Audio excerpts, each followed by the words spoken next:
को देखिए कि जोरदार तालियों के बीच हास्य कवि कमलेश दवे सहज। मेरे किस्मत में बचे हुए क्षणिक से श्रोताओं को नमन करता हूँ। माँ शारदे को नमन करता हूँ, अपनी आराध्य देवी माँ निर्मला देवी को नमन करता हूँ, प्रभु श्रीनाथ जी को नमन करता हूँ, चार भुजा जी को नमन करता हूँ और काव्य के रसिक समस्त हीरे मोती और मणियों को प्रणाम करता हूँ और इन तीन महान आत्माओं को भी प्रणाम करता हूँ कि नीचे बैठ जाओ। शादी के समय मेरे तुम खड़े हुए थे। हाँ, एक बार मेरी शादी हुई भाई साहब। एक बार थोड़ी सी आवाज बढ़ा दो भाई साहब। एक बार कमलेश जी एक बार हो जाए वही बढ़िया बेटा। गौरव ये गौरव प्यार मोहब्बत की बातें कर रहा था, चार पंक्ति याद आ गई। गौरव सुनना बेटा, मेरे बेटे का भी नाम गौरव है। वो 28 साल का हो गया, अभी तक लड़की नहीं मिली है उसको। बड़े टेंशन है। चार पंक्ति पढ़ता हूँ कि जो लड़के लड़की के चक्कर में पड़ते हैं, भाई जो लड़के लड़की के चक्कर में पड़ते हैं, माँ बाप की बातों पर ध्यान नहीं धरते हैं। हमने ऐसे कई सलमान और संजय दत्त देखे जो इंदौर की सिटी बस में कंडक्टर ही करते हैं। ये घटना है भाई। किशोर जी खींच लिया भैया फोटो, ये जरूरी है, घर दिखाना पड़ेगा हमारे को। तो शादी के समय आए, बोले दवे जी आपका फोटो लेना। मैंने कि ले, एक फोटो इधर से, एक फोटो उधर से, एक फोटो सामने, 3 फोटो ली और चलता बना। आधे घंटे बाद आया पान वान चबा के, बोले आपकी पत्नी का फोटो लेना। मैंने कि ले, एक इधर से, एक उधर से, एक उधर से, कुर्सी पे चढ़ जा, टेबल पे चढ़ जा, बेंच पे चढ़ जा। पत्नी से बोले इधर देखो, यूं देखो, ऊपर करो, मुस्कुराओ। मैंने कर क्या रहा है तू? बोला मैं सेट कर रहा हूँ। मैंने बोला तू सेट करेगा तो मैं क्या तेरे को भेंट करूंगा क्या? बड़ी मुश्किल से तो मामला सेट हुआ है। तू बहुत बढ़िया व्यक्ति है भाई साहब, तेरे बारे में कुछ नहीं कहूँगा, तेरे से फोटो लेना है ना? तू बहुत अच्छा व्यक्ति है, तेरी चोटी बहुत बढ़िया है। मैंने भी कोशिश करी थी, नहीं बन पाई मेरे। क्या वो दादा खड़े हुए हैं, इधर उधर घूम फिर रहे हैं, चाय वाले। हाँ भाई साहब आ जाओ। जगदीश जी सोनी साहब, जगदीश सोनी साहब बहुत अच्छे व्यक्ति हैं। नागदा में इनके 2 भाई हैं। एक भाई मेरे भाई के साथ में नौकरी करते हैं, दूसरे भाई बहुत अच्छी श्रीनाथ जी की तस्वीर बना के पूरे इंदौर में और मध्य प्रदेश में छाए हुए हैं। बहुत बढ़िया। हाँ, और बहुत बढ़िया श्रीनाथ जी की तस्वीर बनाते इनके भाई। मतलब ये पत्रकार है, इनके लिए एक बार जोरदार ताली हो जाए, क्योंकि इन्होंने का मुझे बुलाने में इनका बहुत बड़ा हाथ है यहाँ पे। ये 2-3 लोग चल दिए हाँ, आगे आगे फिर अच्छी बात है भाई साहब। मेरे को एक बार कवि सम्मेलन का ऑफर आया अमेरिका से। बोले दवे जी आपको आना, मैं नहीं कहूँगा, पर मेरे साथ में एक आदमी साथ में लाऊंगा। बोले ऐसा क्यों? मैंने कहा मेरी स्टाइल ये सी, मैं कहीं भी अकेले नहीं जाता हूँ। बोले लिया ना, उसका भी खर्चा उठा लेंगे। मैं कई लोगों के पास में गया, ये 3 लोग भाई साहब इधर बैठे हुए साइड में, इन तीनों के पास में गए, इन तीनों ने मना कर दिया। मैंने कोई ढंग का आदमी बताओ कि जगदीश सोनी। मैं जगदीश जी बात, मैंने भाई साहब नमस्ते, अमेरिका चलोगे? ये बोले चलने को तो अपन चांद पे चलेंगे, पर पैसे कौन देगा? पहले यहाँ पैसे बहुत खर्च हो गए। मैंने भाई साहब पैसे का टेंशन मत लो, अमेरिका वाला सारा खर्चा उठाएगा, बस आपको अंग्रेजी आनी चाहिए। इनने मेरे को ऊपर से नीचे तक देखा और बोला कमलेश दवे जितनी अच्छी अंग्रेजी मेरे को आती नहीं, इतनी अच्छी अंग्रेजी पूरे नाथद्वारा में किसी को नहीं आती। मैंने क्या कह रहे थे कि हाँ सही कह रहा हूँ। अब हम दोनों साहब अमेरिका में, अपन भारतीय लोगों की आदत है खराब। अभी तो आप यहाँ कुर्सी बैठे हो, लोग नीचे बिछात पे बैठते हैं। कवि सम्मेलन में हजारों की भीड़ होती है। एक बार ऐसी भयंकर भीड़ थी, एक लड़का उठकर, जैसे ये इधर गया ना, ऐसा एक लड़का उठकर दूसरी तरफ जाने लगा। तो दूसरे ने कहा कहाँ जा रहा है? बोले तंबाकू थूकने के लिए जा रहा हूँ। तो कि बेवकूफ जाने की जरूरत क्या, पड़ोसी की जेब में थूक दे। वो बोले थूक दिया ना, पता चल गया था कि बेवकूफ घंटे भर से मैं तेरी जेब में थूक रहा, तेरे को पता चला क्या? और ताली नहीं आ रही भाई साहब, क्या पड़ेगा भाई साहब, थोड़ी चलेगा। तो वह हम दोनों अमेरिका में, अपन भारतीय लोगों की आदत खराब, हमने मूंगफली ली और फोतरे रोड पे फेंक दी। हमारे यहाँ फोतरे बोलते हैं, आप छिलके बोलते हो। अब फोतरे तो बताना पड़ता है, हमारे भी फोतरे बोलते हैं। हाँ, तो फोतरे बोलेगा, तो भाषा ही बहुत बढ़िया, भाई साहब कर करके। ये हमारे इधर आता, बहुत छाता भाई साहब, बहुत अच्छा कवि है। नाथद्वारा का नाम इसने रोशन किया है, लोकेश महाकाली, उसके बाद में गिरीश विद्रोही जी और ये हमारे कानू पंडित और फिर गौरव का नंबर आ गया। इन चारों के सम्मान में एक बार जोरदार तालियां हो। ये लोग बुलाते हैं साहब, इसलिए बजवानी पड़ती है, कभी फिर कानू पंडित बुलवा ले। मार्केटिंग भी बहुत जरूरी है किशोर भाई। तो हम दोनों अमेरिका में। अच्छा यहाँ क्या है कानू भाई, आपके गांव के लोग बहुत अच्छे हैं और मेरे को अच्छे इसलिए लगते हैं क्योंकि मेवाड़ तो मेरा मामा का गांव है। यहाँ सालेरा आपने देखा हो, डब्बो के बाद सालेरा मामा का गांव है मेरा। मैं यहाँ पे आया तो एक बार मैंने देखा कि एक सज्जन का बीच का दांत टूटा हुआ, मैंने भाई साहब दांत कैसे टूट गया, पत्नी ने बेलन फेंक के मार दिया क्या? बोले नी। मैंने गिर पड़े नी। तो मैंने कि किसी ने मुक्का मार दिया? बोले नी। तो मैंने कि दांत टूटा कैसे? अब नाथ द्वारा व्यक्ति का जवाब अच्छा लगे तो समर्थन करना। उसने कहा कि नई नई स्टाइल है, नया आजकल का ट्रेंड है, मेरे भी शहर में कई सारे फ्रेंड है और मेरे टूटे हुए दांत का राज बताता हूँ, ये मेरा सिगरेट रखने का स्टैंड है। तो इतने खतरनाक लोग हैं भाई साहब। अपन तो शादीशुदा आदमी अपने जीवन भाई साहब खतरे ही खतरे हैं। चार पंक्ति फिर पढ़ता हूँ कि शादी से पहले आदमी का चेहरा रहता खिला खिला, कोई कहता उसे खर्चीला, कोई कहता शर्मीला, कोई कहता रोबीला, मगर शादी के बाद बीबी ऐसा धोती है, ऐसा निचोड़ती है, ऐसा झटकारती है कि पजामा जैसा हो जाता ढीला ढीला। सूझ नहीं पड़ती बापड़े को करना क्या है। किसी ने वतन के खातिर जान दी तो किसी ने मोहब्बत के खातिर जान दी, मगर मेरे एक दोस्त ने तो इसलिए जान दी क्योंकि उसकी बीबी ने बासी बनियान में चाय छान दी। ये तो घटना हो रही है भाई साहब। किसी ने पंजा जिता दिया तो किसी ने कमल खिला दिया, कई नेताओं ने चुनाव जीतकर अपना वादा भुला दिया। और मेरी बीबी की महानता की क्या तारीफ करूं, उसने तो नाग पंचमी के दिन एक नेताजी को ही दूध पिला दिया। ये घटना है भाई साहब। तो हम दोनों अमेरिका में, अपनी अमेरिका में कैसी फंसी पड़ी है। अब हमने भोतरे रोड पे फेंक दिया, उधर से एक अंग्रेज हट्टा कट्टा चड्डा पहन के, और जैसे ही भोतरे देखे अंग्रेजी में गाली देना शुरू, idiot fidiot and band send government master faster. मैंने कहा जगदीश जी गाली दे रहा है तो क्या पल्ले पड़ रही, समझ में आ रही है? अरे मैंने कहा इसको अंग्रेजी में जवाब दो। ये बोले एक गलती माफ, दूसरी गलती करी तो पूरी फाइल साफ कर दूंगा।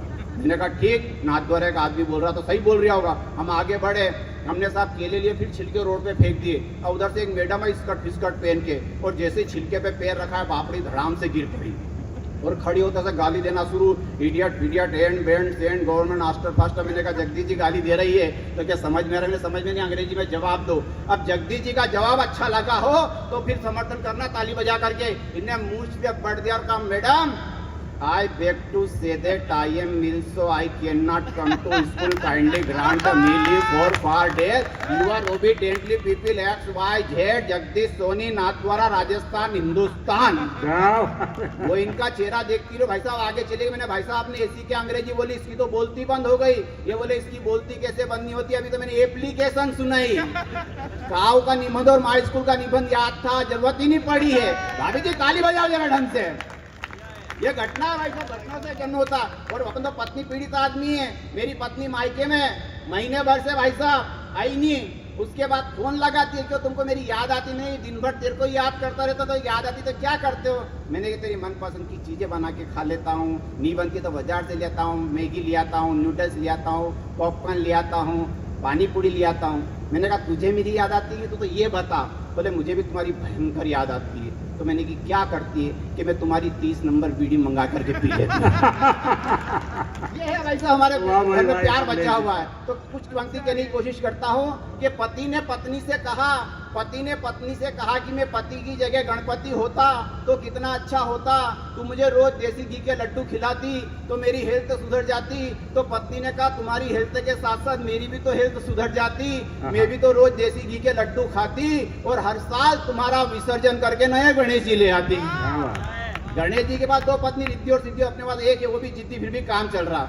और भाभी जी में आप लोग बैठे हुए हैं, मैं आपके बारे में कुछ नहीं कहूँगा। और हमारे राहुल जो शर्मा है बहुत बढ़िया व्यक्ति, पत्नी को साथ में लेके आया है और पत्नी के होते हुए भी हंस रहा है। ये बहुत अच्छी बात है भाई साहब। इसके लिए उसको देख के 4 पंक्ति याद आ गई है कि इस महंगाई के युग में बहुत कठिन है जीना। अच्छे रुस्तमों का निकल जाता है पसीना, और जो बीबी के होते हुए हंसले मुस्कुरा ले समझ लो उसी आदमी का 56 इंची सीना। तो एक मोदी हमारे पास में यहाँ भी बैठा हुआ है और भाई साहब बहुत अच्छा संचालन कर रहे हैं। तो कुछ पंक्तियां कि बहुत जरूरी है, बहुत जरूरी है, बहुत जरूरी है। बालों के लिए नाई, बहन के लिए भाई, ठंड के लिए रजाई, आदमी के लिए लुगाई। अच्छा लुगाई समझ में आती है आपको? नहीं सबको आएगी। कौन से आप लंदन में बैठे हुए हो? हाँ वो एक लड़का आया मेरे पास में। लड़का कौन? यही था अपना गोरा। बोला अंकल नौकरी लग गई। मैंने कहा शाबाश। मैंने कहा लुगाई लिया। बोले सोच तो मैं भी रहा हूँ पर किसकी लेके हूँ? मैंने कहा फिर मत ला। आदमी के लिए लुगाई, चेहरे के लिए चमक, फूलों के लिए महक, आटे के लिए नमक, बीबी के लिए बकबक, डाकुओं के लिए डाका, चुंगी के लिए नाका, डराने के लिए धमाका, कुत्तों के लिए इलाका, रांझे के लिए हीर, धनुष के लिए तीर, पुलिस के लिए मुखबिर और भारत के लिए कश्मीर। बहुत जरूरी है, बहुत जरूरी है। और अहिंसा धर्म के लिए प्रभु महावीर बहुत जरूरी है, बहुत जरूरी। आज महावीर जयंती है। आप सब आइए भाई साहब आइए। आपकी चाल से, ढाल से, गाल से, जेब में फंसे रुमाल से ऐसा लग रहा है जैसे आज ये आप अपने ससुराल से। बहुत, हाँ भाई, इनके लिए ताली बजी भाई साहब, बहुत मेहनत कर रहे हैं। परेश जी है, परेश रावल नहीं है पर परेश जी है। हाँ, नहीं तो वो पिक्चर याद आ जाती है बहुत सारी। बहुत बढ़िया भाई साहब, परेश जी बहुत अच्छे व्यक्ति, मेरे नागदा है। बोले जगदीश जी के साथ में, बोले दवे जी आपके नागदा में क्या अच्छा। मैंने हमारे यहाँ चामुंडा माता का मंदिर बहुत बढ़िया है। ये जगदीश जी और ये और कानू पंडित तीनों जने गए चामुंडा माता मंदिर में, वहाँ नदी में, चंबल नदी में देखा एक बच्चा गिर गया, तो तीनों एक दूसरे से बोले बचाओ बचाओ बचाओ, कोई बचाने को तैयार नहीं। लेकिन हमारे परेश जी हिम्मत वाले व्यक्ति थे भाई साहब, ये नदी में कूदे और बच्चे को बचा करके बाहर ले आए। नहीं, ताली अगली बात पे बजाना। जैसे ये बच्चे को बचा के बाहर लाया, जगदीश जी ने इनकी पीठ थपथपाई, भाई साहब अपनी इज्जत रख ली। ये तो लोग अपने माजने में थूकते, ये बोले थूकने की ऐसी की तैसी। पहले बताओ धक्का किसने दिया था? दीपक भाई, बहुत बड़ी समस्या है हमारे माल्य में और निमाड़ के अंदर। तो कुछ पंक्तियां आपके बीच में, कुछ 4 पंक्ति पहले पढ़ता हूँ। दादा देखो मुस्कुरा रहे हैं, इस उम्र में दादा मुस्कुरा रहे हैं, बड़ा अच्छा लग रहा है। आए हैं बुजुर्ग लोग यहाँ पे, कुछ नहीं कहूंगा बुजुर्गों के बारे में, लेकिन 4 पंक्ति कि जो प्यासे की प्यास ना बुझा सके वो सागर किस काम का, जो अपने मालिक को बर्बाद कर दे कर्मचारी वो नौकर किस काम का, और तुम्हारे आशियाने में ऐसो आराम के बेशकीमती सामान रखने की जगह है, अगर माँ बाप को रखने की जगह नहीं तो वो घर किस काम का, वो घर किस काम का, वो घर किस काम का। ये 4-5 लोग खड़े हैं, बैठ जा भाई साहब, कुर्सी खाली पड़ी है, वो दुख दे रही है, पैसे तो लग गए एक बार अपने उसके। हाँ, कुर्सी को देखते ही बूढ़ा नेता भी जवान हो जाता है, पद मिलते ही निर्बल भी बलवान हो जाता है। कुर्सी को देखते ही बूढ़ा नेता भी जवान हो जाता है, पद मिलते ही निर्बल भी बलवान हो जाता है। और वक्त सबसे बड़ा है, वक्त से बड़ा कोई नहीं, वक्त साथ दे तो चाय बेचने वाला भी देश का प्रधान हो जाता है, देश का प्रधान हो जाता है। तब जाके कुछ कहने की कोशिश करता भाई साहब, ये चाय की बात हो रही, मेरी चाय ठंडी हो रही, मेरी आत्मा वहां फंसी पड़ी है। हाँ, और शिवांगी ने पीली बहुत बढ़िया करा। शिवांगी सिकरवार तुमने बहुत अच्छा काम करा है, बहुत अच्छा पढ़ती है। राम का गीत पढ़ा, मेरे भी राम के गीत 2-2 लिखे हुए हैं यूट्यूब पे, लोगों ने बहुत पसंद किए हैं, लेकिन उसका एक बंद मुझे जरूर सुनाना मेरा दायित्व तो बनता है। अगर आप सुनना चाहते हो तो एक बंद सुन लीजिए मेरे से, ताली बजा कर बताइएगा। स्वागत सर। अयोध्या हो गई राममयी, अयोध्या हो गई राममयी, सजी धजी दुल्हन के जैसी बिल्कुल नई नई, अयोध्या हो गई राम। कभी आप चाहें तो यूट्यूब पे सुनिएगा। तो कुछ पंक्तियां मातृ शक्ति के लिए पढ़ने की कोशिश करता हूँ कि माँ, देखिए माता बहनों के बारे में कभी कुछ नहीं कहता हूँ, इसलिए नहीं कहता हूँ कि महिलाएं हमारे देश की आन है, बान है, शान है, महान है। अरे ये है तो सब कुछ है, वरना हर आदमी हनुमान है। पुरुष का क्या है, सीसी भरी गुलाब की पत्थर पे फोड़ दो, दूसरी मिल जाए तो पहली को। देखो दादा भी कह रहे हैं आगे छोड़ दूं, नहीं ऐसा नहीं करना आपने को, बहुत टेंशन है भाई साहब जीवन के अंदर। भाभी जी ताली वाली बजाना 4 पंक्ति कि मेरी बीवी मायके का गुण गाती है क्योंकि वो साड़ी मायके से लाती है, मेरा गुण जरा सा भी नहीं गाती जबकि फाल मेरे पैसे से ही लगवाती है नहीं भाई साहब। पारी जी मायके से आती है 500 रुपए की साड़ी लेकर के, और कहते मेरे भाई ने दिलाया, मेरे बाप ने दिलाया, तुमने क्या दिलवाया। फिर 500 रुपए का मैचिंग शुरू होता है यहाँ से लेके जूती तक। वो 1000 रुपए का मैचिंग अपनी जेब का, नहीं एहसान कुछ भी नहीं, और 1500 की ड्रेस पहन के निकलती है कालका माता, तब नया टेंशन कि आदमी मैचिंग नहीं हो रहा है। अब वो बापड़ा दूसरा कहाँ से लाओ। आप हंस रहे हो पर ताली नहीं बजा रहा भाई साहब, मामला यहाँ फंस रहा है, घटना यह घट रही है भाई साहब। तो कुछ पंक्तियां पढ़ता हूँ कि माँ से बढ़कर सुंदर कोई औरत नहीं हो सकती, चरित्र से बढ़कर कीमती कोई दौलत नहीं हो सकती, और जो बेटे अपनी माँ का सम्मान नहीं करते उनके नसीब में कभी जन्नत नहीं हो सकती, उनके नसीब में कभी जन्नत नहीं हो सकती। और हम सब चाहते हैं कि माता पिता की सेवा हो, लेकिन कर नहीं पाते हैं। आजकल के इस भागम भाग के युग में सब कुछ पीड़ा की पंक्तियां आपके बीच में रखता हूँ कि माँ बचपन में मुझे रोज मीठा मीठा दूध पिलाती थी, मेरा हाथ पकड़ पकड़ कर मुझे खाना खिलाती थी, मगर मैं माँ को पानी भी नहीं पिला पाता हूँ। कई बार उसकी दवाई लाना भी भूल जाता हूँ। मैं जितना भी कमा कर लाता हूँ सब बीबी के हाथों में देकर चला जाता हूँ। माँ मुझे चकवे की तरह टकटकी लगाकर निहारती है, अपने कपड़ों में बटन भी खूब टाँगती है। मैं कई बार रातों को घर देर से आता हूँ और माँ से मिले बगैर अपने कमरे में जाकर सो जाता हूँ। माँ भी मेरा इंतजार करते करते सो जाती है, न जाने किन ख्यालों में खो जाती है। अरे माँ ममता की ऐसी मूरत है जो कभी पूरी नहीं हो पाती। उसकी दवाएं कम हो जाए मगर दुआएं कभी कम नहीं हो पाती है, दुआएं कभी कम नहीं हो पाती है। दोस्तों आप अच्छी पंक्तियों पे ताली बजा रहे, मुझे बड़ा अच्छा लग रहा। ये वीर रस का कवि आपके बीच में वीर रस की बात कर रहा था, बहुत तालियां बजाई आप लोगों ने। लेकिन हास्य रस का कवि वीर रस की बात कर सकता। 4 पंक्तियां पढ़ता हूँ। स्वागत। कानू पंडित, ये 2 लड़के जा रहे हैं मोबाइल लेकर के, बेटा आधी रात को ऐसे मत उठा करो। श्री रामचंद्र कह गए सिया से ऐसा कलयुग आएगा, जो आधी रात को घर जाएगा वो घर कहीं का ना घाट का कहीं का नहीं रह जाएगा। हाँ तो ये होता है। मैं 2 पंक्तियां पढ़ता हूँ जो 2 जने जा रहे हैं उनके लिए, कि जो लड़के सुनना गौरव, जिन लड़कों के आगे पीछे तालियां बजती है इस पर घनघोर, लेकिन लोग घनघोर नहीं बचे यहाँ पे, कि जिन लड़कों के आगे पीछे लड़कियों के मेले लगते हैं, उन लड़कों के कुछ बरसों के बाद मेले में केले के ठेले लगते हैं। और वही लड़की आती है भाई साहब 15 साल बाद, भाई साहब आपने दोनों हाथ ऊपर उठा दिए, बड़ा अच्छा लगा है ना। और 15 साल बाद वही लड़की आती है 2 जरा से बच्चों को लेकर के, और धीरे से कहती है तेरे लोकेश मामा है, ये तुम्हारे कानू मामा, इन्हें नमस्ते करो। तब जाकर के अखड़ती है भाई साहब। तब कुछ कहने की कोशिश करता हूँ, आपके बीच में रखने की कोशिश करता हूँ। अच्छी पंक्तियाँ, अच्छी लगे तो आशीर्वाद देना। ये चाय मेरी ठंडी हो गई, चाय लिया ना भैया, चाय बहुत जरूरी है मेरे गले के लिए। हाँ चाय आती रहे तो अच्छा लगेगा। चाय से मुझे कुछ पंक्तियाँ याद आ गई है कि मैंने मेरी पत्नी से कहा कि लल्लू चाय वाला जब चाय, भाई साहब बता देना टाइम हो जाएगा खत्म, तो अंतिम 2 कविता और पढ़ूंगा मैं। स्वागत। कि मैंने मेरी पत्नी से कहा कि वो लल्लू चाय वाला जब चाय बनाता है तो चाय पीकर के मजा आता है, ग्राहक उसी के गुण गाता है, मगर तेरे हाथ की चाय पीकर तो कभी सभी ही मजा आता है। बता इस विषय पर तेरा क्या तर्क है, और उसके चाय बनाने में और तेरे चाय बनाने में क्या फर्क है। तो पत्नी ने कहा कि लल्लू चाय वाला जब चाय खराब बनाता है तो ग्राहक दूसरी दुकान पर चला जाता है, लेकिन हमारा ग्राहक घूम फिर कर झक मार कर हमारी दुकान पर ही आता है, क्योंकि ग्राहक की और हमारे बीच में एक एग्रीमेंट है, वो टेम्परेरी और हम परमानेंट है। हम परमानेंट है। बच्चों की बातें बहुत है जगदीश भैया। मैंने स्कूल चलाया 14 साल तक, आपके भैया को पता है, नीरज भैया को पता है, आपके भतीजे को। स्कूल बेचना पड़ा दादा, इसलिए बेचना पड़ा, बच्चे खड़ा, हैदराबाद वाले भाई साहब सुनिएगा, स्कूल बेचना पड़ा। हाँ वो हैदराबाद वाले भाई साहब की कुछ मनसा है बोलने की। मैंने ये बच्चा जा रहा ना, ऐसे ही बच्चा मेरा भी। हाँ। ऐसे ही जाता है।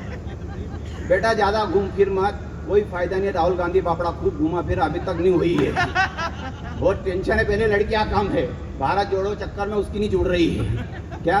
तो मैं कुछ कहने की कोशिश कर रहा था बच्चों की बात। मेरी कक्षा में मेरी औलाद पढ़ रही, मैंने कहा जो बच्चा सबसे मूर्ख हो खड़ा हो जाए। कोई माइका लाल खड़ा नहीं हुआ, किशोर दादा मेरी औलाद खड़ी हुई।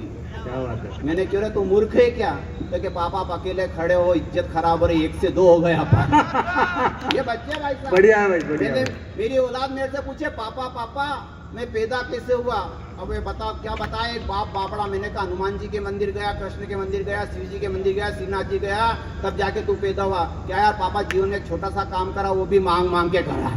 ये बच्चे भाई साहब। मैंने तेरा रिजल्ट आने वाला था, क्या हुआ, बोला कि पापा वो शर्मा जी का छोरा फेल हो गया। मैंने रिजल्ट 13 पूछा था कि वर्मा जी का छोरा फेल, मैंने रिजल्ट 13 पूछ रहा हूँ तो क्या कोठारी का छोरा फेल। मैंने एक दी झापट खींच करके।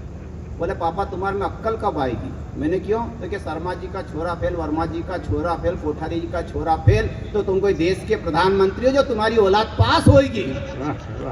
अरे मैंने कि पड़ोस की संगीता को देख, 1st डिवीजन पास हुई है। वो बोला उसका तो नाम मत लेना, उसको देखने के चक्कर में तो फेल हुआ हूँ। ये औलाद है भाई साहब। अंत में 2 मिनट की एक कविता, एक बार मुझे ताली बजाकर आदेशित कीजिए। इस कविता ने मुझे देश में बहुत सम्मान दिलवाया। अभी पिछले महीने एक कवि सम्मेलन में मथुरा में पढ़ा था, अभी 14 लाख लोगों ने उसको फेसबुक पे देख लिया है और कई बच्चों की जिंदगियां बची है। लेकिन मैं अपनी तारीफ अपने मुझसे नहीं करना चाहता, सिर्फ कविता आप तक पहुंचाने की कोशिश करता हूँ। इंदौर की एक सच्ची घटना, मात्र 2 मिनट की कविता है। इंदौर की एक सच्ची घटना, एक पत्रकार वृद्धाश्रम में जाता है, बस निवेदन इतना है कि बीच में कोई ना उठे।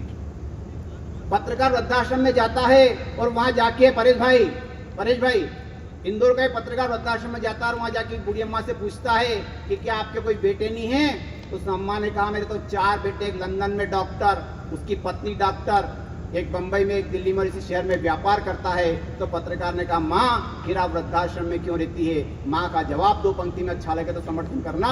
माँ ने कहा भगवान ने मुझे 4 बेटे दिए, अगर एक बेटी दी होती तो मैं वृद्धाश्रम में नहीं। क्या बात, क्या बात, वाह वाह। और अब मैं आपसे ताली का बिल्कुल नहीं कहूंगा, 1.5 मिनट की कविता कि बेटी के लबों से निकले हुए हर लफ्ज में शहद जैसी, भैया चाय वाले 1.5 मिनट रुक जाए यार बस। बेटी के लबों से निकले हुए हर लफ्ज में शहद जैसी मिठास होती है, गम कोसों दूर हो जाते हैं जब वो हमारे पास होती है। वाह, वाह, वाह। बेटी के पायल की छमछम की आवाज, मंदिर की घंटियां मस्जिद की अजान से भी मधुर लगती है। वो धूल में खेले चाहे फूल में खेले, अपनी हर अदा से जन्नत की हूर लगती है। क्या बात है। बेटी माँ के सुख दुख की सहेली है, सहारा है। बेटी को माँ बाप का घर जन्नत से भी प्यारा है। बेटी पाने की सबको चाहत होती है, जबकि बेटी एक पराई अमानत होती है। विधाता ने जब पहली बार किसी बेटी को बनाया होगा, मानव के निर्माण के लिए इस धरा पर छोड़ने आया होगा, उस दिन विधाता भी सारी रात नहीं सोया होगा और बेटी की जुदाई में फूट फूट कर रोया होगा। अतः निवेदन है कि बेटी की आंखों में आंसू मत आने दो, बेटे के साथ उसे भी विद्यालय जाने दो। माँ बाप की दखल के कारण बेटी के कई ख्वाब पूरे नहीं होते हैं, फिर भी बेटी की नजर में माँ बाप कभी बुरे नहीं होते हैं। हजारों जन्मों के पुण्योदय के बाद घर में बेटी का जन्म होता है। इसीलिए तो कहते हैं कि कन्या दान करना बहुत बड़ा धर्म होता है। कन्या दान के समय दिल में खुशी मगर चेहरे पर गम की परछाई होती है, और कठोर दिल बाप भी रो देता है जब बेटी की विदाई होती है। बेटी पिता व पति दोनों के घर के सम्मान का पूरा ध्यान रखती है। उसके कलेजे में चाहे पत्थर पड़े हो मगर चेहरे पर मुस्कान रखती है। बेटी की मुस्कुराहट में हजारों हीरे मोती जड़े होते हैं, मगर जब कोई उसे जख्म देता तो इस दिल के टुकड़े टुकड़े होते हैं। बेटी की आत्मा से उस पल भी दुआओं के फूल बरसते हैं, जिस पल राखी के कच्चे धागे भाई की कलाई को तरसते हैं। बेटी माँ बाप की लंबी उम्र की हमेशा ही दुआ मांगती है। वो सुख में हो या दुख में हो, चौखट पर उनका रास्ता निहारती है। अतः बेटी को मान, सम्मान, आदर्शों व सिद्धांतों की शिक्षा देना, मगर कभी किसी पंछी की तरह पिंजरे में कैद करके मत रखना। और हे ईश्वर मेरा तुझसे बस इतना ही है कहना, तो कुछ दे या मत दे, हर घर में एक बेटी जरूर देना। हर घर में। वाह वाह वाह।